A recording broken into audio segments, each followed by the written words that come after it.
आइए आज की चर्चा में कौन कौन से खास मेहमान हमारे साथ में हैं, उनसे एक बार आपको मिलवा देते हैं। हमारे साथ में संजय सिंह है, लीडर बीजेपी।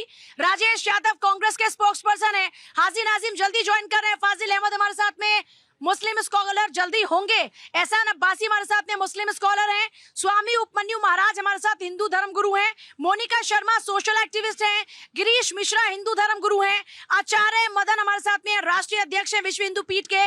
और श्री श्री 1008 जगत गुरु साध्वी कंचन चित्रगुप्ता जी भी हमारे साथ में हैं। सभी का एक बार जोरदार स्वागत है। सवाल ये, डेमोग्राफी के पीछे जिम्मेदार कौन? देखिए, डेमोग्राफी के पीछे जिम्मेदार पूर्ववत की वो सरकारें हैं जो जहां भी हिंदू आबादी अपने आप में एक सहनशील आबादी है, ज्ञानी आबादी है। वो जहां तहां लड़ाई लड़ने पर और आपस में युद्ध पर भरोसा नहीं रखता। सरकार उसको पूर्ववत की सरकार उसको सुरक्षा नहीं दे पाई और बीच का तो 15-20 साल ऐसा गंदा बीता जिसमें एकदम असुरक्षित रहा हिंदू समाज, पूरा सनातन संस्कृति असुरक्षित रहा और उसी कारण से वो पलायन होते गए। और पलायन होने का कारण है कि आज 15% पर हिंदू संबल के अंदर मौजूद है और यही स्थिति बनी रहती अगर कहीं सरकार हमारी नहीं होती, हम इसके ऊपर गंभीरता से नहीं सोच रहे होते और इसके ऊपर विचार नहीं किया जा रहा होता तो शायद ये स्थिति होती कि आज उत्तर प्रदेश के अंदर आपको 15% दिखाई देता जो आज आप संभल की बातें कर रही हैं। सर, कौन जिम्मेदार है उस बदली हुई डेमोग्राफी के लिए? देखिए, ये मुद्दा ही क्यों आया, क्योंकि भारतीय जनता पार्टी को ऐसे मुद्दों से फायदा होता है, इसीलिए ऐसे मुद्दे जानबूझ के उठाते हैं। हिंदुओं की बिल्कुल चिंता नहीं है, हिंदुओं के बच्चों के एजुकेशन डेमोग्राफी बदली कि नहीं बदली संभल की? देखिए, आप 1947 की बात कर रहे थे। 1951 में पहली जनगणना हुई थी। देश की आज़ादी के बाद जो देश की जनसंख्या 36 करोड़ थी, आप देखिए उसमें 4 करोड़ के आसपास मुस्लिम थे। बात ये नहीं सर कि मुस्लिम की आबादी कितनी हो गई पूरे देश में। सवाल ये कि संभल की डेमोग्राफी, संभल में डेमोग्राफी क्यों बदली? संभल में क्यों कम हो गए हिंदू? देखिए, बहुत ऐसी जगह हैं देश में उस समय पहले से भी जहां मुस्लिमों की संख्या ज्यादा है, कहीं कहीं हिंदुओं की ज्यादा है। इसमें कोई आश्चर्य की बात नहीं है। वो कौन सी जगह है? कौन सी जगह है वो जहाँ पर डेमोग्राफी में मुस्लिम कम हो गए और हिंदू ज्यादा? बहुत सारी जगह हैं देश। बताइए ना कहाँ कहाँ हुआ? एग्जाम्पल दीजिए, एक एग्जाम्पल दीजिए। देखिए, दरअसल इनके पास इस बात को मानने को तैयार नहीं है कि इनका कांग्रेस का सरकार केंद्र में और यहाँ पर विधानसभा में अपना उत्तर प्रदेश में सपा की सरकार, ये सब सरकारें ऐसी रही जो हिंदू अपनी बात को उठा नहीं पाया। और जब जब लड़ाई झगड़े हुए, जब जब हिंसा का दौर हुआ तो वहाँ आपको बता दूं कि हिंदू एक बार वहाँ 261 हिंदू एक साथ कटा था, संभल के अंदर ही कटा था। हम कहते हैं कि जब अगर सरकारें मुस्तैद होती, क्या योगी सरकार में ऐसा कभी कुछ हुआ? जल्दी से क्यों बदली सर? 1951 में जो पहली जनगणना हुई थी, क्या पता उसमें हिंदू कितने थे? 45% के समथिंग थे। उनका पतन कैसे हुआ? उस समय की सरकारें जिम्मेदार। अगर हिंदू नहीं 45% का समथिंग मैंने बताइए क्या हिंदू थे? डाटा 45% ही है। आप आयोग की रिपोर्ट का भरोसा जी नहीं करते। उस समय इनकी सरकार थी, इनको यही नहीं पता उस समय संभल में हिंदू जनसंख्या कितनी थी, इनको ये नहीं पता है। उनका अगर पतन हुआ, पलायन क्यों बदल गई डेमोग्राफी? कौन जिम्मेदार है? मैं पहले दो लोग जिम्मेदार है, सरकारें जिम्मेदार है, प्रशासन जिम्मेदार है, कौन जिम्मेदार है? पहले 2 लाइन कह दूं। एक ताका राज चलेगा, हिंदू मुस्लिम साथ चलेगा, फिर से सोने की चिड़िया बनकर हिंदुस्तान दुनिया पर राज करेगा। ये मेरा कथन है, मेरा मानना है। हाँ, जहाँ जहाँ हिंदू की आबादी कम हुई है, नहीं होना चाहिए। हमें एज ए मुस्लिम हमें रोकना चाहिए, उनको दर्द जानना चाहिए। हमने केवल पूजा पद्धति बदली है, हमने आचार विचार रहन सहन बोली नहीं बदली। हिंदू हमारा हिस्सा है, हम अभिन्न अंग हैं, हम उन्हीं से निकले हुए, एक वट वृक्ष से निकले हुए हम उनकी शाखा। कह रहे हैं आपका डीएनए सनातनी है? इसमें कोई दोहरा कौन कर सकता है? मैं कहता हूँ इस वट वृक्ष से निकले हुए हैं, हम उनकी शाखा है। हमारी जिम्मेदारी से निकलने की बात पे हाजी नाजिम कबूल करते हैं क्या? ये कह रहे हैं हम सनातन वट वृक्ष से ही निकले हुए हैं। देखिए, एहसान अब्बासी साहब का वो अपना निजी बयान हो सकता है, उस पर मैं ज्यादा जवाब नहीं देना चाहता। लेकिन मैं आप कहाँ से आए हो? आपके पूर्वज कौन थे? आपके पूर्वज कौन थे? तो क्या कहाँ थे?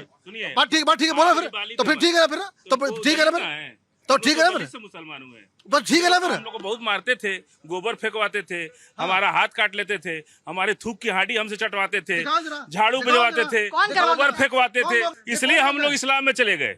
हम तो कह ही रहे कि हम भारत के वंशज है। हमारे महाबली बाली हमारे वंशज है। हम लोग दलित से मुसलमान हुए हैं। पक्का दलित से। ये लोग मंदिर में नहीं घुस पता है मुगलों के डर के मारे पूरा नहीं रुकिए, ऐसे डर के मारे, मुगलों के डर के मारे ये तलवार के डर से सलवार और ये पजामा टोपी पहन के बैठे हैं। ये क्या बात करेंगे? कायर लोग व्यवस्था से सुनिए। कायर है, ये क्या बोलेंगे? जब जनेऊ उतारने की बात आई, तलवार की बात आई है, तो ये पहन के बैठे। सुनिए, पहले आप हमारी बात सुनिए, उसके बाद क्या ये आज के मुद्दे पर वापस लौट रहे हैं, आज के मुद्दे पर वापस लौट रहे हैं, आज के मुद्दे पर सर आज के मुद्दे पर वापस लौट रहे हैं, आज के मुद्दे पर वापस लौट रहे हैं। डेमोग्राफी क्यों बदली? हम बता रहे हैं। आपने कहा कि अच्छा सुनिए, अत्याचार, तो फिर अत्याचार वहाँ पर क्यों हुआ? संभल के अंदर क्यों अत्याचार हुआ? अगर आप अत्याचार से आपने धर्म बदला तो फिर क्यों अत्याचार हुआ संभल में? अत्याचार जिन्होंने अत्याचार सा, फिर वो अत्याचार क्यों कर रहे हैं? अब बताइए, ये लोग संभल छोड़ के दिल्ली आ गए, वहाँ के जमीन जायदाद बेच के, जितनी दुकानें, सुनिए, ये जितनी दुकानें हैं, यहाँ पहले कुत्ता लौटता था, ये जंगल था, आज यहाँ भव्य दुकानें सजी हुई हैं। ये लोग अपना अपना गांव छोड़ के बेहतर भविष्य के लिए आए हैं। हम अपना गांव छोड़ के दिल्ली में क्यों आए हैं? ये लोग सब लोग बाहर से आए हुए हैं। क्यों आए बाहर से? अपने भविष्य को सुधारने के लिए आए हैं, बेहतर भविष्य। तो वहाँ के लोगों वहाँ पर इनसे कहिए, ये सुनिए, ये विषय को परिवर्तित करना चाह रहे हैं। हिंदू काल में जो बिकाऊ था, जो डरपोक था, वो तलवार के सामने अपना धर्म बदल लिया और इसी धर्म के एक सेकंड, आप ये नहीं सर, एक सेकंड, अरे सर सुनिए, एक सेकंड, अरब कंट्री चले गए जिन्होंने धर्म परिवर्तन कराया, यहाँ क्या कर रहे हैं? यहाँ सनातनियों की भूमि है। देखिए पूजा, जो ये बोल रहे हैं कि ये यहाँ पे प्रगति के लिए आए हैं, मैं उसमें विश्वास नहीं करती हूँ। प्रगति डेफिनेटली इंसान जाएगा। प्रगति सिर्फ हिंदुओं को नजर आई कि दिल्ली आकर प्रगति कर ले, और संभल में रह रहे मुसलमानों को यह लगा कि हमारी प्रगति संभल में ही होगी। नहीं, आपकी बात मैं आपकी बात की बात कर रही हूँ सर, आप ये बात कह रहे हैं, तो फिर वहाँ कैसे बढ़ी फिर आबादी? सिर्फ मुस्लिम की आबादी क्यों बढ़ी? लाहौर के हिंदू कहाँ चले गए? कराची के हिंदू कहाँ चले गए? तो उनके साथ ऐसा क्यों किया गया? जब देश का बंटवारा किया तो कांग्रेस के नेताओं ने उन सब में क्या किया कि नहीं आप लोग यहीं रहिए, एक समान है, जैसे हिंदुस्तान है वैसे पाकिस्तान है। लेकिन पाकिस्तान में हिंदुओं की आबादी क्यों कम होती गई? बिल्कुल नहीं, उनको निकाला गया है। बिल्कुल नहीं, पॉसिबल नहीं। हम ये कहीं नहीं रहे, हिंद हमारा, सिंध हमारा, गंधार भी हमारा, तुम्हारी जो जहाँ से तुम्हारे वंशज आए थे ना, भी हिंदुस्तानी है, ये भी हिंदुस्तानी है। हाँ, देखिए पूजा जी, मैं ये कहना चाहता हूँ कि देखिए देश के अंदर जिस तरीके का माहौल चल रहा है, देश के अंदर देखिए क्या माहौल चल रहा है? देखिए यही तो अभी आप देखिए, मुझे बताने की जरूरत नहीं किस तरीके से वो कह रहे हैं कि आप अरब चले जाए। क्यों चले जाए भाई? हम भारतीय हैं और इंशाल्लाह जब इस दुनिया से रुखसत होंगे, इसी भारत की पाक सरजमी पर दफन भी होंगे, वो आप हम लोगों से ये अधिकार नहीं छीन सकते। और रही बात यहाँ संभल की बात, मैं ये कहता हूँ कि संभल के अंदर जिस तरीके से रिपोर्ट आई थी, बड़ी गोपनीय रिपोर्ट थी, वो सिर्फ योगी जी जानते थे कि उस रिपोर्ट के बारे में, लेकिन वो सार्वजनिक किस तरीके की हुई, ये इस पर भी योगी सरकार को विचार करना चाहिए। अरे भाई विचार करना चाहिए। 15% 2011 के अंदर तो आप आंकड़े दे रहे हैं, लेकिन 2011 से 2025 के बीच में कितने वहां पर घटे, कितने बड़े वो आंकड़े हैं आपके पास, लेकिन ऐसा बता दो कितने घटे। देखिए आप बता दो कितने घटे, और आप कैसे कह सकते हैं कि नफरती माहौल है? जरा एक बार लोग यहाँ पर हैं, नफरती माहौल है क्या इस वक्त? नहीं नफरती माहौल है क्या इस वक्त देश में? ना, बिल्कुल नहीं है। कोई नफरती माहौल है क्या? नहीं मैम, खाते पीते ये आम आदमी, जरा जनता भी देख ले, नफरती माहौल है? बिल्कुल है नफरती माहौल? क्या काम करते हो आप? ये टेल पत्थर का करते हैं। कहीं दिखा है नफरती माहौल है? नहीं। कहीं दिखा है नफरती माहौल है? कहीं पर दिखा क्या नफरती माहौल? कहीं दिख रहा है क्या नफरती माहौल? भैया कहीं है क्या नफरती माहौल? हाँ भाई है, नफरती माहौल है क्या? और भी लोगों से पूछ लेते हैं, नफरती माहौल है क्या? नफरती माहौल है क्या इस वक्त? नफरती माहौल है? किसी को डर लगता है क्या यहाँ पर? कहीं लगता है कि कहीं भेदभाव हो रहा है या कुछ ऐसा? ये जनता कह रही नफरती माहौल, मुझे लगता है आपके जहन में नफरती माहौल हो गया क्या? हाँ, देखिए अभी जनता से आपने सवाल करा, तो मैं इन जनता से ये पूछना चाहता हूँ कि क्या देश के अंदर कभी हिंदू मुसलमान हुआ था जो आज जिस तरीके से कैसे हिंदू मुसलमान हो रहे? एक्सप्लेन करो ना जरा, कैसे हो रहे हिंदू? अब एक्सप्लेन देखिए, जिस तरीके से यहाँ पे साध्वी जी खड़ी हुई है, उन्होंने क्या कहा, बात सिर्फ उन्होंने क्या की सर तन से जुदा, यहाँ कोई ऐसी बात नहीं हुई, जबकि जहाँ सर तन से जुदा हुआ देश में कि नहीं हुआ? हाँ सुन लीजिए, अब सुन लीजिए, नबी की एक सजा सर तन से जुदा किसने?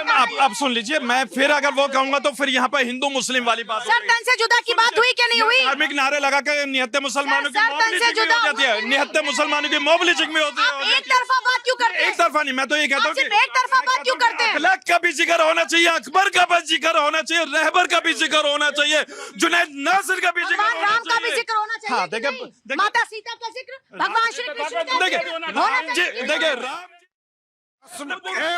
कश्मीर से हिंदू पलायन कैसे हुआ? कश्मीर से हिंदू पलायन किसकी वजह से हुआ? कौन मारा? काटा गोली से मारा? अरे क्या बात करते हो? दिल्ली से रहे? ऐसी बातें करते हो, शर्म आती है आपको? शर्म आती है क्या आपको? शर्म आती है क्या आपको?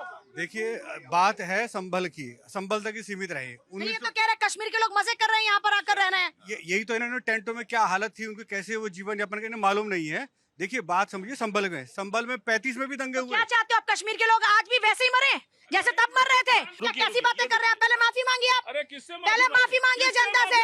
आपने कहा कश्मीर लोग मजे कर रहे हैं, तो फिर आप बोलेंगे नहीं पूरी डिबेट में? आप पूरी डिबेट में नहीं बोलेंगे? कश्मीरी पंडितों ने पलायन के बाद भी एक भी कश्मीरी पंडित ने हथियार नहीं उठाया, एक भी कश्मीरी पंडित ने हथियार नहीं उठाया। क्यों? क्योंकि उन्हें भारत सरकार पे भरोसा है। संभल की जहां तक बात है, 78 में जो दंगे हुए थे, अभी बताया 280 के करीब 300 के करीब लोग वहां से मारे गए थे। और कितने लोगों ने पलायन किया? क्यों? क्योंकि पृथ्वीराज के समय में भी वहां पर आक्रमण होते, क्योंकि वो एक दूसरी राजधानी था, व्यापारिक राजधानी। जो पूरे दिल्ली में शासन था तो संभल व्यापारिक राजधानी था। दूसरा, वो एक बहुत बड़ा तीर्थ है, 68 तीर्थ 19 कूप जहां पर है, जहां भगवान कल्कि का अवतार होना है, इसलिए वहां पर धर्मांतरण हुआ। मैं 20 साल पुरानी बात बताता हूँ, वहां नमस्ते नमस्ते करना भूल गए थे, सलाम वालेकुम शुरू हो गया था वहां पर। क्यों? लोगों को सलाम वालेकुम कहने का हक नहीं है क्या? नहीं आम वहाँ पर अगर एक बंदा भी होगा तो वो भी सलाम वालेकुम। नमस्ते मना हो गया था, राम राम मना हो गई थी वहाँ पे। कहाँ है ये? कहाँ लिखा है कि राम राम मना हो गई थी? कहाँ इसके क्या तथ्य हैं? 20 साल पुरानी बात बता रहा हूँ मैं, 20 साल पुरानी कहाँ लिखा है? जो मैंने देखा है ना, ये वो बताइए। जितनी बातें कर रहे हैं, कोई भी चीज नहीं बता सकते कि प्रूफ में कहीं रखा है। बस इनको बोलना है, अपनी बात रखनी है, दूसरे की सुननी 40 नहीं। साल ये से गलत दंगे, बात आप है। जाके रिपोर्ट खुली है ना, अभी कह रहे गोपनीय की क्या बात है? रामपुर में 50% से ज्यादा जनसंख्या हो गई, यहाँ 85। आजादी से दंगे चालू हो गए थे। किससे हुए थे? केवल हिंदू मुस्लिम हुए थे। क्यों हुआ? किसने किया? आजादी वाले दिन क्यों हुए थे?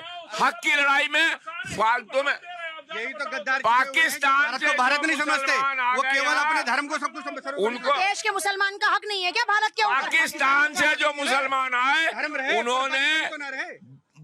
केवल कांग्रेस की वजह से यहाँ जमीन प्राप्त की, उनको हक मिला, वक्फ बोर्ड ने हक ले लिया। ये सारी हक नहीं मिलने चाहिए सबको बराबर, हिंदू मुस्लिम। जो हिंदुस्तानी है उसको बराबर हक मिलेगा सर। जो हिंदुस्तानी होगा उसको नहीं, कहना क्या चाहते हो कि भारत की धरती भारत के मुसलमानों की नहीं है? ये किस तरीके का तर्क? ना, ये भारत की सरजमीन हिंदू भाई की भी है, मुस्लिम भाई की भी है, सिख भाई की भी है, ईसाई भाई की भी है, सारे धर्मों की है। लेकिन अगर पार्टिकुलर एक ही बात कहे कि या मुसलमान ना रहे, भाई ये क्या, मुसलमान तो यही रहेगा। और देखिए, मैं पूजा जी आप तो एक सेकंड, तो क्या सिर्फ मुसलमान रहेगा क्या यहाँ पर?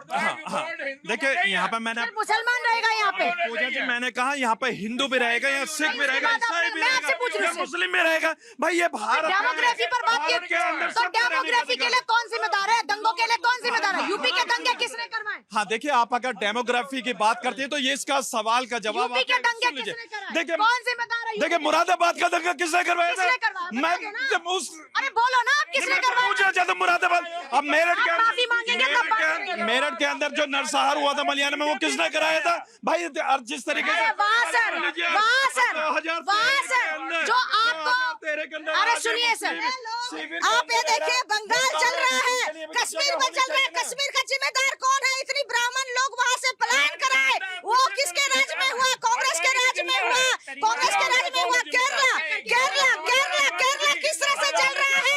केरला किस तरह से चल रहा है? अरे सर, एक पहले आप माफी मांगिए, पहले आप नहीं बोलेंगे आप। बाहर विदेशों में इनके बच्चे पढ़ते हैं।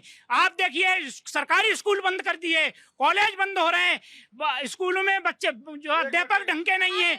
आप देखिए, डाटा निकाल के देखो, क्यों कर रहे हैं? गरीब, दलित, पिछड़ा, इनके बच्चे नहीं पढ़ पाए ढंग से, इसलिए ये लोग कर रहे हैं। हिंदू मुस्लिम के अलावा बेहद झूठा राहुल टाइप बयान ये भाई साहब दे रहे हैं। इनको शायद पढ़ के नहीं आए हैं कि जितने सरकारी स्कूल हैं उसमें सुनिए 17%। सर भाई साहब एक मिनट, 17% सरकारी स्कूल में वृद्धि हुई है। बढ़ती हुई आबादी और जो पलायन वाली आबादी है, इसको इस डिबेट के इनके डिबेट से कोई लेना देना नहीं।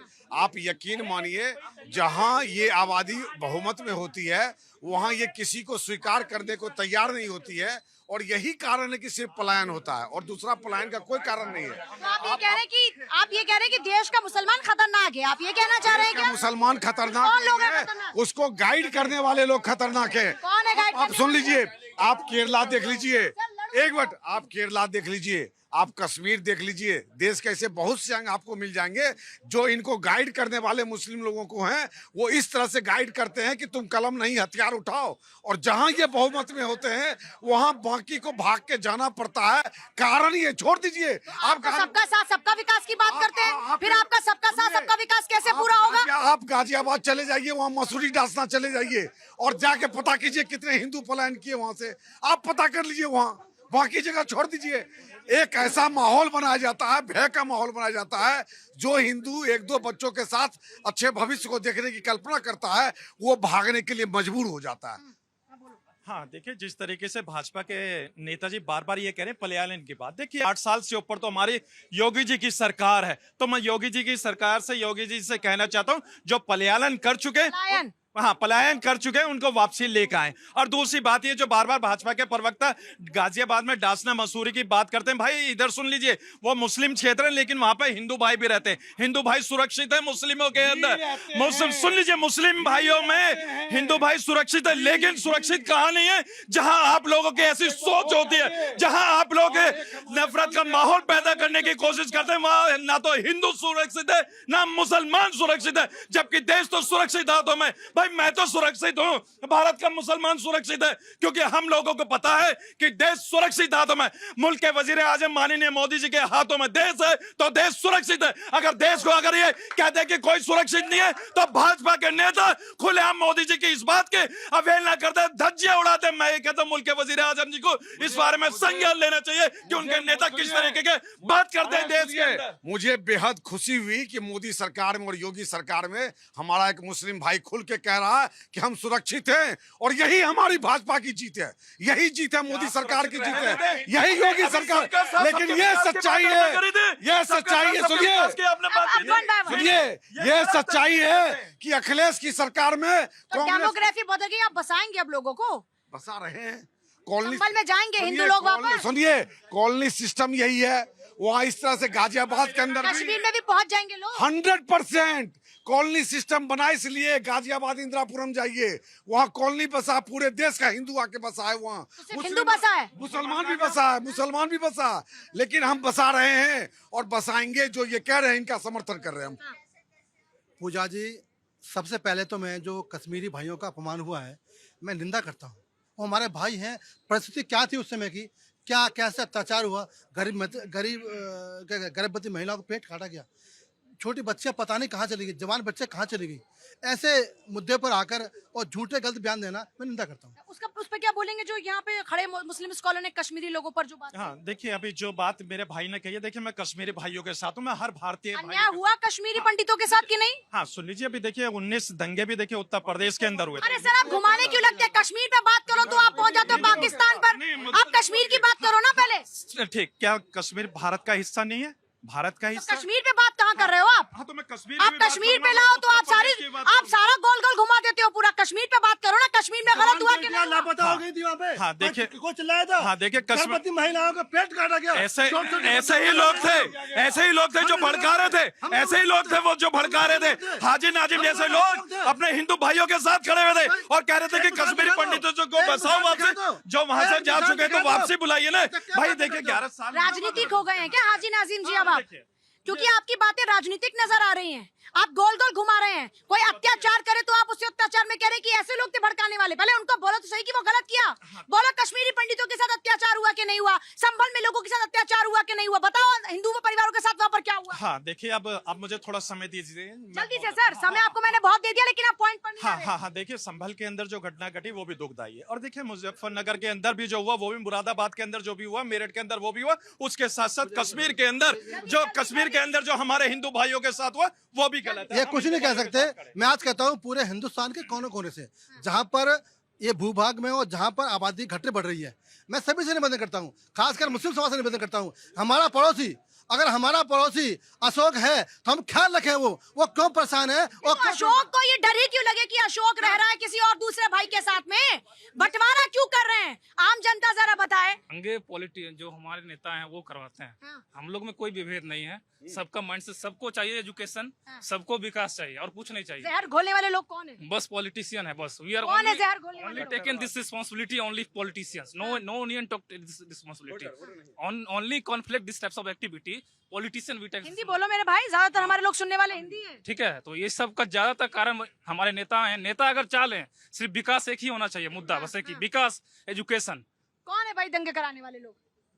क्या सोचती है पब्लिक? सभी अपने वोट बैंक के लिए करते हैं अपने मैम। अपने वोट बैंक के लिए। तो किसकी मानसिकता कैसी नजर आती है अगर पार्टी वाइज देखा जाए?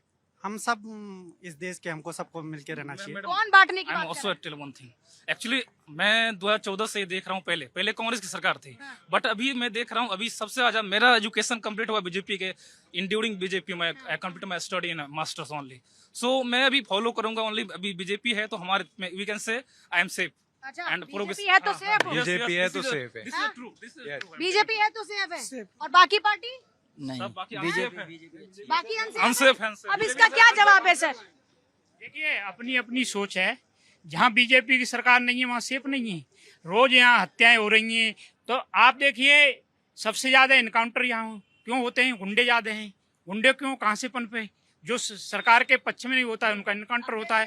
आप देखिए, सरकार के पक्ष में होता है उनका सरकार, हाँ, और सरकार ने देखिए डीएम के लिए चिट्ठी लिखी, विशेष जात के लोग के लिए इन पे कार्रवाई न होनी, इन पे कार्रवाई होनी चाहिए, बाकियों पे नहीं होनी चाहिए। ऐसी क्या वो लेटर सर क्यों नहीं है? क्यों नहीं है? डीएमओ को लेटर लिखा था कि जो मकान जो भी गलत काम करते हैं, जो भी झगड़े करते हैं, ये जो आप बोल रहे हैं सर, इसका कोई ऑथेंटिक जानकारी नहीं है कि ऐसा डीएम को लेटर है। कहाँ है सर वो लेटर? मैं दिखा दूंगा, मैं दिखाइए सर, अभी थोड़ी देर में निकाल के दिखा देता हूँ। दिखाइएगा सर लेटर। आप भी दिखा दूंगा, मैं आपको थोड़ी देर में दिखा दूंगा।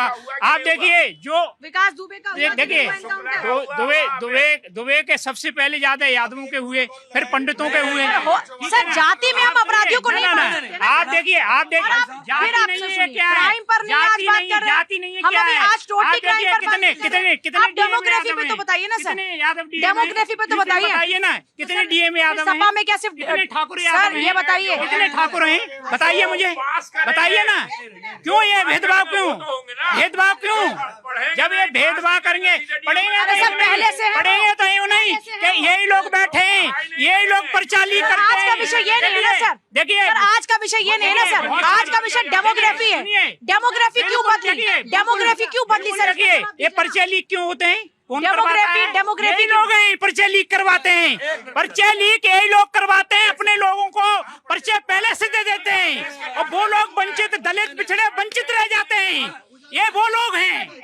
देखिए, जो संबल की डेमोग्राफी चेंज हुई है, इसके पीछे जो सबसे बड़ा कारण है वो वहाँ होने वाले दंगे, ये राजनीतिक दलों का प्रशासनिक जो सपोर्ट मिल जाता है ना दंगाइयों को, और अपीजमेंट जो राजनेताओं का है अपने अपने वोट के लिए। कौन से राजनेता अपीज कर रहे हैं? दोनों ही पार्टियों के कर रहे हैं। कांग्रेस ने, सपा ने बहुत ज्यादा किया है, बसपा ने भी किया है। उनका बहुत बड़ा योगदान है क्योंकि उनको वोट बैंक चाहिए कि उनका वोट ज्यादा से ज्यादा आता रहे। वहाँ पे बहन बेटियों को छेड़ करके, परेशान करके, वहाँ के लड़कों को मार करके, ठीक है, उनको परेशान करके, पूजा स्थलों पे जो तोड़ फोड़ की जाती है, जो गंदी चीजें फेंकी जाती है उनके उत्सवों पे, तो एक पक्ष को ये मतलब टॉर्चर करते हैं कि आप धीरे धीरे वो एरिया छोड़ो। तो वो टॉर्चर होके इंसान आखिर कब तक रहेगा? उसको भी अपने आप ये कह रहे हैं कि हिंदू अनसेफ हो गया हिंदुस्तान में? मैं ये नहीं कह रही हूँ कि हिंदू अनसेफ हो गया, संबल की बात हो रही, क्योंकि बात संबल में हिंदू अनसेफ है। उस समय सरकार का, देखिए, संबल में हिंदू जो प्लान हुआ है उस समय सरकार का फेलियर है। मोदी सरकार से आग्रह है कि सरकार संबल में और कश्मीर में हिंदुओं को पुनर्वासित करे, बुला करके बैठाए, पुनः बसाए उनको ला करके यहाँ पर। जब करपात्री महाराज के ऊपर गोलियां चली थी गौ रक्षा को लेके, वो कौन सी पार्टी के लोग थे जो इतने संतों को मार दिया गया, गोलियों से भून दिया गया? ये मैं पूछना चाहती हूँ कांग्रेस पार्टी से। इंदिरा गांधी की सरकार ने गोलियों से भून दिया था, क्या मांग थी? गौ माता को राष्ट्रीय माता घोषित करे, क्या संतों के ऊपर गोली बरसाएंगे? तो ये कौन सी पार्टी के लोग थे? अच्छा, ये किनके इसमें पल रहे थे? अतीत अहमद अंसारी, मुख्तार अंसारी, ये किनके गुर्गे थे?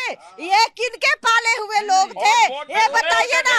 आज मैं साधुवाद देती हूँ, आज साधुवाद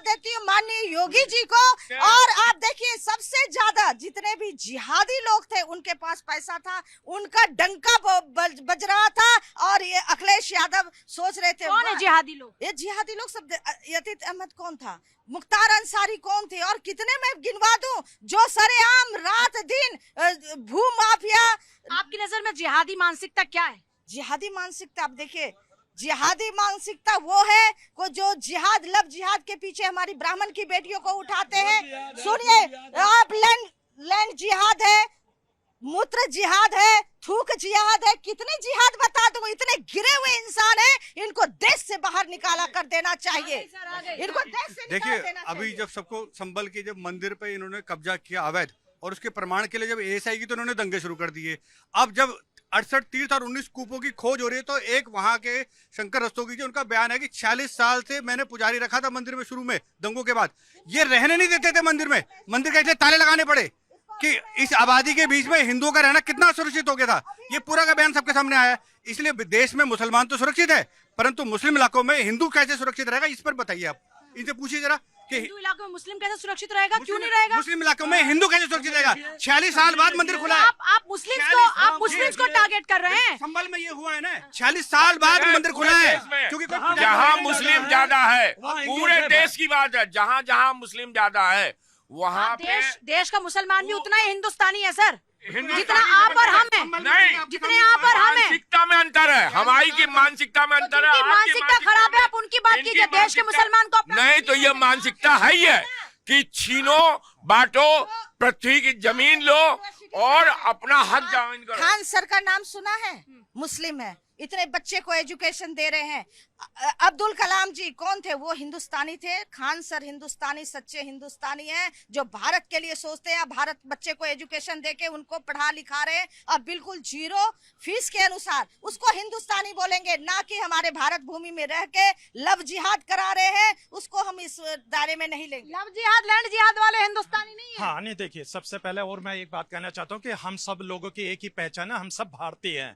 आप हिंदुस्तानी क्यों नहीं देखिए, बोलते? मैं हिंदुस्तानी भी हूँ, मैं भारतीय भी हूँ, हिंदुस्तानी भी हूँ और इंडियन भी हूँ। और इसके साथ साथ मुल्क के वजीर आजम ने एक बात कही थी कि जब मैं मुसलमानों के बीच में रहता था, मुसलमानों के घरों के पास में, ये मुल्क के वजीर आजम ने कहा, उन्होंने कहा कि हमारे यहाँ पे, सुन लीजिए, हमारे यहाँ पे ईद पे सवाई आजम है ही नहीं, हमारे संविधान में वजीर आजम नहीं है। क्या ये उर्दू खत्म करना चाहते हैं? भारत की कितनी अच्छी जबान है उर्दू, इसका मतलब ये उर्दू खत्म प्रधानमंत्री ये संविधान में तो प्रधानमंत्री का है ना जिक्र। हाँ सुन लीजिए, हाँ सुन लीजिए, अगर मैं मुल्क के वजीर आजम कहता हूँ तो इनको प्रधानमंत्री क्यों नहीं? हाँ सुन लीजिए, मैंने उर्दू के अल्फाज में मुल्क के वजीर आजम कहा तो इनको दिक्कत हुई।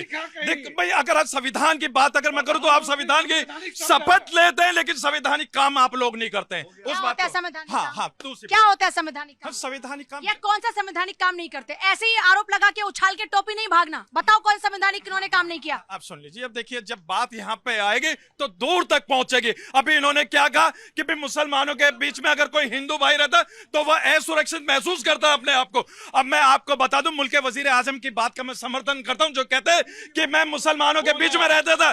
भाई सुन लीजिए, मैंने माननीय नरेंद्र मोदी जी की बात कर रहा हूं, उन्होंने कहा कि मैं मुसलमानों के बीच में रहता, ईद त्योहार पर मुझे सवई आती थी, मगर जब वो सुरक्षित थे तो ये अपने आप को असुरक्षित कैसे महसूस करते? जबकि हमारे देखिए एक बात सुनिए, मानसिक विभाजन का सबसे नया चरित्र ये सामने आया है। हमारे संविधान में प्रधानमंत्री शब्द का उच्चारण है, और जिस व्यक्ति को प्रधानमंत्री बोलने में तकलीफ हो रही है वो हम, मैडम, वजीर आजम 10 बार बोला, 10 बार वजीर आजम नहीं है। और आगे सुन लीजिए, सुनिए, अरे सर मुद्दे पर आ जाओ। आज का पूरा मुद्दा आप लोगों ने डाइवर्ट कर दिया। यहाँ पब्लिक कितनी है, आप इनसे पूछिए, अखिलेश सरकार में ज्यादा सुरक्षा था कि योगी सरकार में? अखिलेश सरकार में ज्यादा सुरक्षित है या योगी सरकार? योगी सरकार में। योगी सरकार, योगी सरकार में। अखिलेश योगी सरकार में। योगी सरकार। कौन सी सरकार? योगी कौन सी सरकार? योगी कौन सी सरकार? योगी सरकार। अखिलेश सरकार, योगी सरकार? योगी सरकार। अखिलेश सरकार, योगी सरकार नहीं बोल सकते। मोदी सरकार के कांग्रेस सरकार? मोदी। ज्यादातर लोग यहाँ पर क्या योगी। तो क्यों योगी सरकार चाहिए आपको? मैम योगी है तो मुनके में। योगी सरकार में ज्यादा सुरक्षित हो क्या अखिलेश में? मैम योगी सरकार में ज्यादा हिंदू सुरक्षित है। तो मैं आपको बता देता हूँ, भाजपा ने, आप कभी कोई ऐसा रिकॉर्ड दे दीजिए जहाँ मुसलमानों पे भाजपा द्वारा अपराध कोई किया गया, या कोई ऐसा जो मार काट लूटपाट ये चीजें करी गई थी। तो ये कह रहे हैं कि आप कह रहे हैं कि मुसलमान मुसलमान, तो ये बताइए योगी सरकार में, मोदी सरकार में, या जहाँ जहाँ बीजेपी शासित राज्य हैं वहाँ पर मुसलमान के लिए कौन सा खतरा पैदा हुआ, या वहाँ पर कौन सी परेशानी मुसलमानों को आ गई? हाँ देखिए पूजा जी, देखिए मैं बार बार ये कहता हूँ कि देश सुरक्षित हाथों में है। जब देश तो सुरक्षित, डेमोग्राफी क्यों बदली उससे हाँ पहले? देखिए ये तो सरकार बताएंगे। उससे पहले डेमोग्राफी हाँ सुन लीजिए, देखिए उत्तर प्रदेश के, संभल में हिंदू कम क्यों सुन हो लीजिए, गया? देखिए संभल उत्तर प्रदेश राज्य का एक जिला है, और देखिए वहां पर तो राजनाथ सिंह जी भी आए थे, कल्याण सिंह जी भी आए अरे थे। सर फिर आप बात पहुंच गए, संभल में राजनाथ भी आए थे, मोदी भी जाएंगे, सब जाएंगे। मैं क्या पूछ रही हूँ, दंगे जब जब हुए, हाँ, जब जब दंगे हुए तब की बताइए ना। हाँ देखिए, अगर जहां दंगे की बात होती है, मैं कहता हूं कि दंगा बिल्कुल खराब चीज है। दंगे में हमेशा दोनों का नुकसान होता है, हिंदू का भी मुस्लिम का भी। इसलिए भारत के अंदर कोई भी संभल में दंगा किसका नहीं ज्यादा होना नुकसान चाहिए। हुआ? संभल में किसका हुआ ज्यादा नुकसान? अभी संभल में कौन गया? वहां हाँ से? देखिए, अब देखिए जांच आई है, रिपोर्ट आई है योगी जी के पास है, तो देखिए उसका जवाब अब योगी जी बताओ देंगे। संभल में कौन भाई गया? देखिए, संभल में कौन अब देखिए जो रिपोर्ट गोपनीय, संभल से कौन नाजिम गया? तो गोपनीय रिपोर्ट को तो सामने संभल कर सकता। संभल से कौन गया? तो संभल में तो कभी गए होंगे ना हाजी नाजिम, कोई जानकार कोई तो होगा, तो पता होगा किसकी कितनी आबादी है, वो तो देख के पता लग जाता है। हाँ लग जाता है कि नहीं लग जाता? हाँ देखिए, जनगणना होनी चाहिए। हाजी नाजिम जी, 2021 में होनी थी, लेकिन नहीं हो पाई। तो मैं कह रहा हूँ जनगणना होगी, पूरे देश को पता चल जाएगा संभल के अंदर कितने भाई। पूजा जी दुख कहाँ होता है, हम जब कहते हैं कि हिंदू मुस्लिम सिख ईसाई भाई भाई हाँ। सभी धर्मों का सम्मान हो, तो फिर धर्मांतर क्यों हो रहा है? दिक्कत यहाँ होती है, हमारे बीच में कुछ मुट्ठी भर लोग कौन है धर्मांतर? मैं बता दूं, हमारे बीच में कुछ मुट्ठी भर लोग हैं। अभी बोला उन्होंने कि मुसलमान इस देश में खतरा है, नहीं खतरा नहीं है, वो मुट्ठी भर लोग खतरे में हैं। वो मुट्ठी भर लोग खतरे में डालते हैं जो हमारी बहन बेटियों को बरगल आते हैं और धर्मांतर करते हैं। धर्मांतर नहीं होती है, गलती हमारी है, गलती हिंदू भाइयों को नहीं है। हमें हमारे मौलानाओं को, हमारे मुफ्तियों को आगे आना चाहिए। हिंदुओं का प्लान नहीं होना चाहिए। मुसलमानों की संख्या जितनी हिंदुओं की है उतनी मुसलमानों की होनी चाहिए। हमें किसी भी संख्या को कम होता है तो दुख हमें होना चाहिए। अगर हिंदू भाई जा रहा है गलती हमारी है, अगर मुसलमान की आबादी बढ़ रही है तो यह भी गलती हमारी है। हम क्यों हिंदू भाई खत्म होने दें और कम आबादी बढ़ा दें? मुसलमान अगर अपनी आबादी बढ़ाना चाहते हैं तो उसमें परेशानी की है, ये बात तो परेशानी की है, ये बात तो मुसीबत की है। जो लोग मुट्ठी भर लोग हैं, जो आतताई आतंक के पास आते हैं, उनसे दिक्कत है हमें, और कोई दिक्कत नहीं है। आपत्ति मुसलमानों की आबादी बढ़ने पे नहीं, लेकिन एजेंडा के तहत बढ़ने वाली आबादी पर एतराज होता है। देखिए कहीं ना कहीं से आपको समझना पड़ेगा, अशिक्षा और जैसा इन्होंने कहा धर्म गुरुओं के द्वारा दिखाया गया रास्ता मुस्लिम के इस तरह के बर्ताव का मूल कारण है, जिससे कि कहीं भी पलायन होता है, जिससे कहीं भी दंगा हो रहा है। और जिस दिन मौलानाओं में, जिस दिन इनके धर्म गुरुओं में इस बात की चेतना आ जाएगी कि हिंदुस्तान में सबको साथ मिलकर ही जीना है, हमें लगता है इस तरह की दंगा पूरे देश से बंद हो कुछ ये तो कह रहे हैं कि आप लोगों की वजह से आज ये हिंदू मुसलमान की बात होने लगी। ये क्या कहेंगे? अगर इनके पास आप बात करने जाएंगी संभल की, तो ये इसको ले आएंगे जाति पर, ये पंडित बोलना शुरू करेंगे, ये दूसरी जाति बोलना शुरू क्योंकि ये शुरू से ऐसे ही किए हैं। ये हिंदुओं को जात जात में, वर्ण में तोड़ तोड़ के ही राजनीति करते आए हैं, और आज भी इनकी यही परंपरा है। परंपरा नहीं बदलता, कैरेक्टर, नेचर, सिग्नेचर कभी चेंज नहीं होता। और कांग्रेस का यही जातिगत तो सर सबकी राजनीति चलती है, इसमें तो हर पार्टी शामिल होती है। बच कर तो सब कर वही रहे होते हैं जाति के आधार पर। देखिए सबकी चलती है और सब कोई एक चला रहा है। मैं खुलेआम कह सकता हूं कि हिंदुओं को सदैव जाति के ऊपर बांटकर चलाने का जो मुख्य कारक रहा है वो हमारी कांग्रेस पार्टी रही है। और यही कारण रहा कि हिंदू कभी यूनाइटेड नहीं हो पाया। और यूनाइटेड से मतलब भी नहीं है, मतलब ये है कि कभी भी ये दर्शा नहीं पाए कि देखिए आप कहीं भी देखिए, तो हिंदू के यूनाइटेड होने से दंगे खत्म हो जाएंगे। आप चुनाव आधिकारिक रिपोर्ट में भी जाइएगा, दिखाएगा यहाँ पर मुस्लिम 18%, ब्राह्मण 4%, भूमिहार 2%, राजपूत। तो फिर आप जातिगत आधारित जनगणना पर क्यों आ गए? मेरी वही बात मैं कह रहा हूँ कि हमारे सुनिए, हमारे देश के बुनियादी व्यवस्था को जो गड़बड़ किया गया है, उस व्यवस्था से उबरने में हमें टाइम लगेगा। देखिए हमारी बहन ने, जो साध्वी बहन है, उन्होंने एक बात कही थी अभी, बहुत अच्छी लगी। गाय के ऊपर उन्होंने कहा हम तो कृष्ण वंशी हैं, हम तो गाय की सेवा, पालना, दूध निकालना, आप सबको देश में पहुंचाना, ये तो हमारा पेशा है। आज के टॉपिक पर वापस लौटे, हम बात डेमोग्राफी की कर रहे हैं। मैं एक सवाल पूछूं, उस पर जवाब लेना, लेकिन क्या फिर हम अपने पूरे मुद्दे से फिर डाइवर्ट हो जाएंगे? संभल में सर क्यों हुई हिंदू की तादाद कम? कश्मीरी पंडितों पर जो अत्याचार हुआ उसके लिए कौन जिम्मेदार है, बताइए। देखिए कश्मीर में जब मोदी जी 2014 में जब प्रचार प्रसार कर रहे थे, तो आप देखिए उन्होंने ये वादा करा था कि मैं कश्मीर के पंडितों को कश्मीर में लेके आऊंगा और एक ऐसी सुरक्षित जगह बनाऊंगा कि जिसमें चारों तरफ से बाउंड्री वो सवाल से सरकार होगा। वो फिर मैंने पूछ लिया वो सवाल सर, वो मैंने पूछ लिया कब बसाओगे उनको, वो मैंने पूछ लिया कब बसाओगे, वो मैं पूछ लिया, वो कह रहे जल्दी बसाएंगे। कितने बस गए? लेकिन क्यों हुआ सर, उसके लिए कौन जिम्मेदार? ये हर बात में सुनिए, एक मिनट रुक जाइए, आप बीच में मत बोलिए प्लीज। आप देखिए, एक देश था, मैं इनके लिए इन जैसे सभी विद्वान लोगों के लिए एक स्टोरी एक छोटी सी सुना रहा हूँ। एक देश था सीरिया, देखा होगा। सीरिया में क्या है, मुसलमान थे और अल्पसंख्यक थे। उन्होंने क्या काम करा, जो अल्पसंख्यक लोग थे, जिसमें जो ईसाई और पारसी थे, तो उनको क्या कहा कि आप मुस्लिम बन जाओ।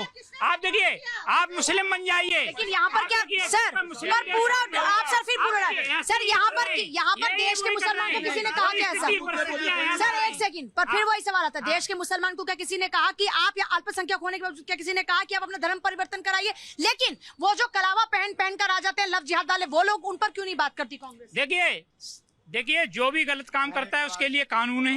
देखो, डेमोग्राफी जो चेंज हुई है ना, उसके पीछे 78 के, अभी भाई ने कहा ना कि दंगों में दोनों पक्ष का नुकसान होता है, बिल्कुल सही कहा है। परंतु जब प्लान करके नरसंहार किया जाए हिंदुओं का, तो उसमें केवल हिंदुओं का नुकसान होता है। 78 के दंगों के बाद बहुत तेजी से हिंदू आबादी वहां घटी है, और आज परिणाम यह है 40 साल बाद जब ये खुल रहे हैं तो ये बिलबिला रहे हैं।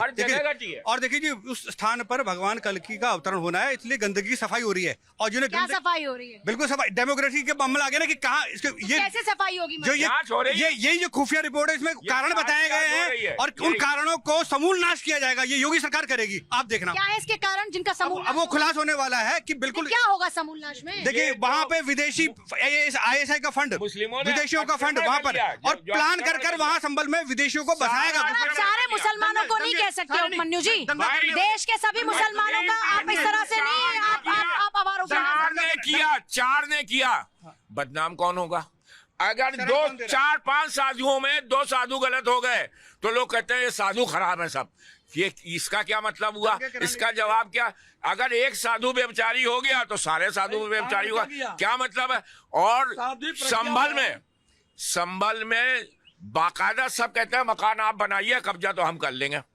ये बाकायदा नीति चल रही है, बाकायदा परमानेंट नीति चल रही। अब जांच हो रही है तो लोगों को परेशानी हो रही है।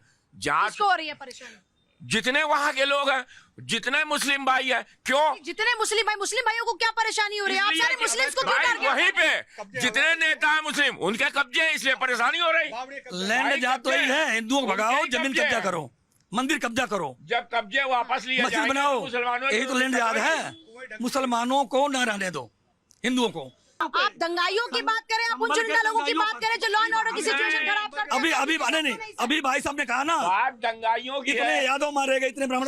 दंगाई ना यादव होता है, ना ब्राह्मण, ना क्षत्रिय, ना शूद्र होता है। दंगाई होता है, गुंडा होता है, उसे मारा ही जाना चाहिए। ये हर धर्म के लिए होता है, हर धर्म के लिए होता है, ये हर धर्म के लिए होता है। ये क्लियर करना बड़ा जरूरी है। इतिहास गवाह है कि मंदिर बार बार तोड़े गए हैं, तो ये तोड़ने वाले कौन थे? सब हिंदुओं ने मस्जिद तोड़ा है क्या?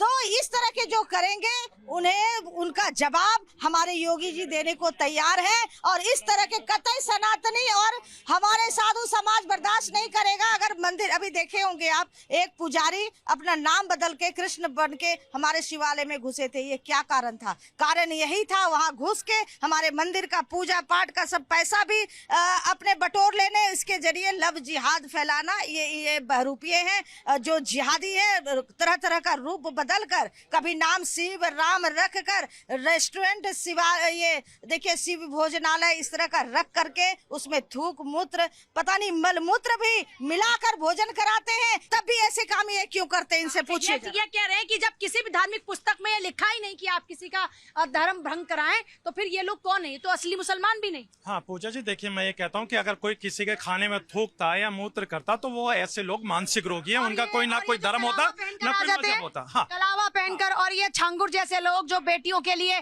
बकायदा लिस्ट लगा रहे थे, रेट लिस्ट, कि ब्राह्मण तो इतना, यादव तो इतना, शूद्र तो इतना, उनके लिए उस पर क्या कहेंगे?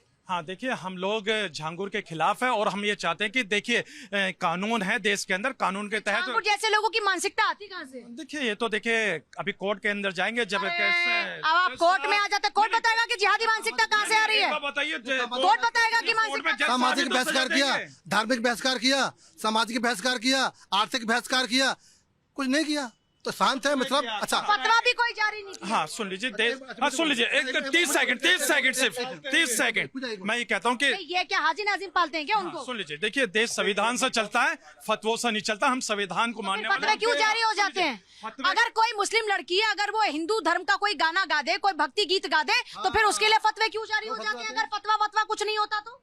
हाँ फिर देखिए, ये मौलाना कहाँ से आते, कौन जारी करता है वैसे फतवे? हाँ देखिए, अगर आपने फतवों की बात करी तो वैसे कौन जारी करता है फतवे, अपनी जानकारी के लिए? हाँ देखिए, ये मुफ्ती लोग होते हैं जिनको कुरान शरीफ का इल्म होता है, तो जो इनको असल में कुरान का इल्म है ही नहीं, क्योंकि आप तो कह रहे हैं फतवे से नहीं चलता देश, तो फिर ये फतवे क्यों? नहीं, अब आप शरीयत की बात में आ रही हैं, और जबकि देश संविधान से चलता है। मैं भारत के हमेशा संविधान की बात करता हूँ, लेकिन ये शरीयत तो मानने वाले लोग हैं, और ऐसे लोगों को फिर भारतीय कहलाने का हक नहीं होना चाहिए, ऐसे मुफ्ती जो फतवा चलाते हैं। एकदम सही बात है। आर्टिकल 25 क्या है? क्या है? अपनी एक बात पर टिके ना, तो आप अपने रिलीजियस का मामला। हाजी नाजिम जी, एक सेकंड, चीखने से कुछ नहीं होगा। हाजी नाजिम जी, एक सेकंड भाई, हाजी नाजिम ने खुद कहा कि नहीं कहा कि देश फतवों से नहीं चलता, कहा कि नहीं कहा?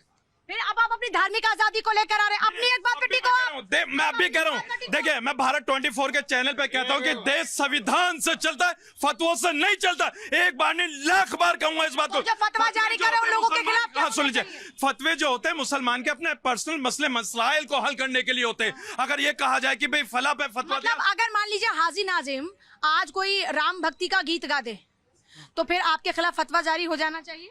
हाँ देखिए, संविधान में अभिवक्ता की आजादी है, वहाँ पे कोई उनके लिए नहीं थी अभिवक्ता की, तो अभिव्यक्ति की आजादी उनको नहीं थी? हाँ देखिए, अभिव्यक्ति की आजादी सबको है। कोई भजन के एक बार बताइए, मोहम्मद रफी साहब कितने बढ़िया गाने गाते थे, कभी फतवा आया उनके? नहीं आया। लेकिन अच्छा, मतलब प्रोफेशनल जो पैसा कमाएगा उसके लिए आप लोग फतवा जारी नहीं करेंगे, और जो आम आदमी होगा उसके लिए फतवा जारी कर दिया जाएगा? हाँ देखिए, मैं बार पूजा जी एक ही बात कहता हूँ, देश को संविधान से चलने अरे सर, देश के अंदर फतवे की अच्छा बात नहीं होनी चाहिए। पूजा जी, तो फतवे वाले लोगों के खिलाफ क्या कार्रवाई होनी चाहिए? चलो आप बता दो, हाजी नाजिम एक मुस्लिम होने के नाते, एक सच्चे हिंदुस्तानी, सच्चे मुसलमान होने के नाते क्या कहना चाहते हैं? हाँ देखिए, आपने बार फतवे की बात की, तो मैं ये कहना चाहता हूँ अपने उलेमाओं से, मौलानाओं से, सबसे ये कहना चाहता हूँ कि फतवा आप अच्छी तरीके से देखभाल करके दे, किसी को भी इस तरीके से फतवा ना दे, क्योंकि फतवे को जिस तरीके से पेश किया जाता है, कहीं ना कहीं उसमें हम मुस्लिम समाज को टारगेट करने की बातें होती है। अब डिबेट आपकी बहुत अच्छी हो रही थी और बहुत आपका सुप्रसिद्ध चैनल है। अभी हिंदू मुस्लिम बड़ा हुआ है। मैं कहता हूं कि ये जो हिंदुस्तान है बट वृक्ष है, इसके ऊपर एक गुरुद्वारा भी है, इस वृक्ष के ऊपर, इस पर मंदिर भी है, इस पर गिरजाघर भी है, इस पर मस्जिद भी है। हम सब शाखा हैं इसकी।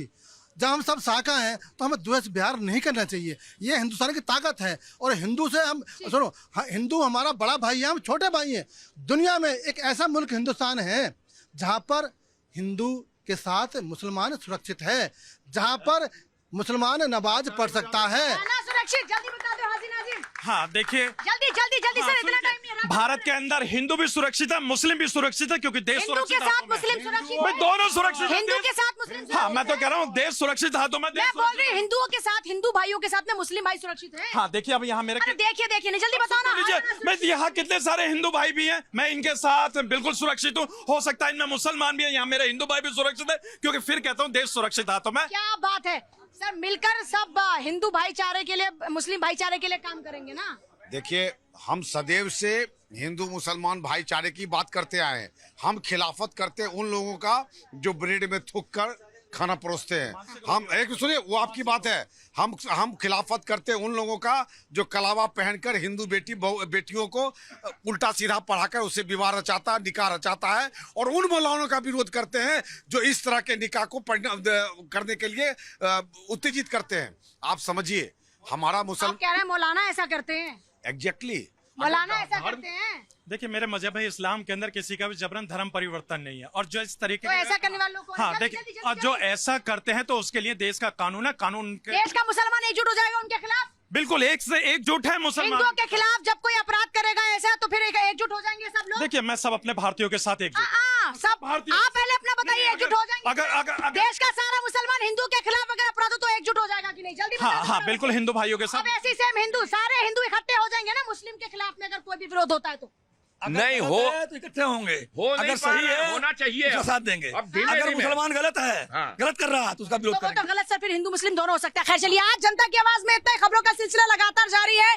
आप देखते रहे भारत 24। और सबसे बड़ी बात यह है कि इस भारत की खूबसूरती यह है कि यहाँ पर सभी धर्मों के लोग अपनी आजादी के तहत में रहते हैं। संविधान ने उनको अधिकार दिए, लेकिन जब अधिकारों की बात आती है तो कर्तव्य का निर्वहन भी उतना ही जरूरी हो जाता है। और यह बात हर भारतीय को समझ लेनी चाहिए। नमस्कार।